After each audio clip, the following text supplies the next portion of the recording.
Of course, we have the classic yellow school bus. And so when me and my husband H traveled to London, I was shocked to see a bus on top of another bus. And it was red. And, you know, honestly, seeing a bus on top of another bus, it was really frightening.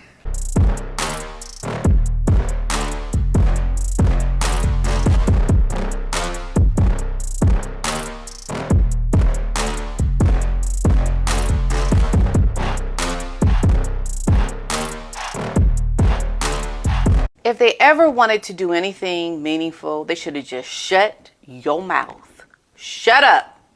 Be quiet and go live your life.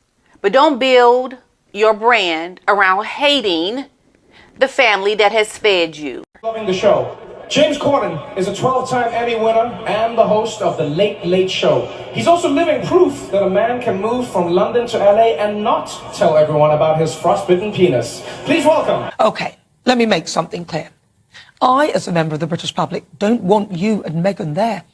It's a state event, not a family affair, which is ultimately being paid for by the British taxpayers, the people who live in the country you're dissing, and the country that has paid for your privileged upbringing and afforded you your title, the very title you're trading on and lining your pockets with, earning you millions, from which, as I understand from your book, you wanted redundancy money for choosing to leave. In Harry and Meghan's quest for privacy, we've had to endure a dreadful podcast, a whinge fest of a so-called documentary, and an embarrassing book, which, let's face it, nobody would be interested in if Harry wasn't a prince. In The Spectator, Cara Kennedy points out their trade-in of lifelong duty of being working royalty for the money and fame of being celebrities hasn't paid off.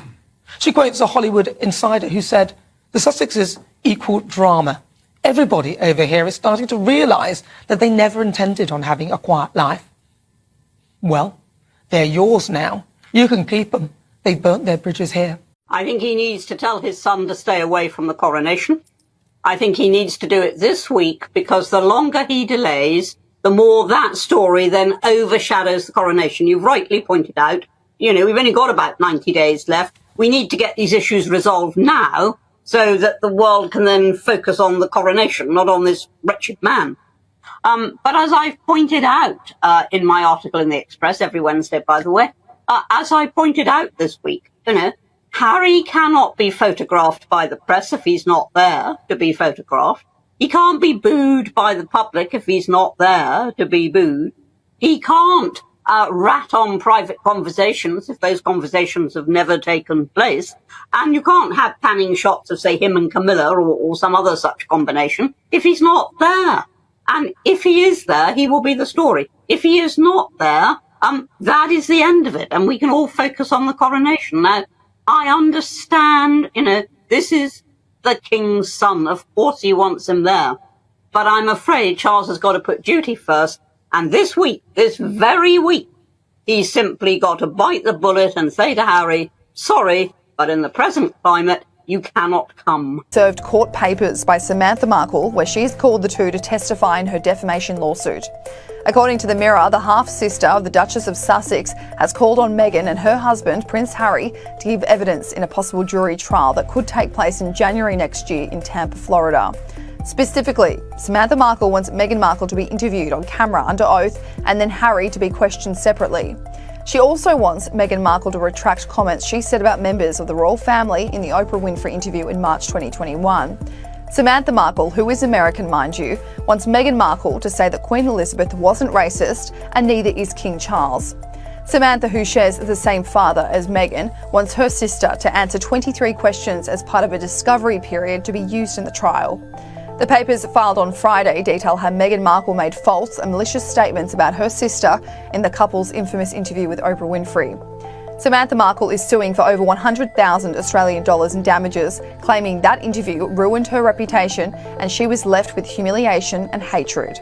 This interview with Oprah Winfrey gained worldwide attention as Meghan Markle completely disregarded any relationship ever had with her sister Samantha, who had written a tell-all book about Meghan. thanks so much for watching. I really appreciate it. I hope you enjoyed this. We're deep diving revenge, so be sure to check back for those videos. Those are my most fun things that I record. I love it so much. I'm really enjoying the deep dive. Check out my merch. I now have Hank and Skank stuff up. I'll put the link in the comments, and check out my Patreon, patreon.com/Real Housewives Recaps. I'm about to start doing extra Harry and Meghan stuff content over there, so check that out. Thanks so much for watching. I'll talk to you again soon. Take care. Bye-bye.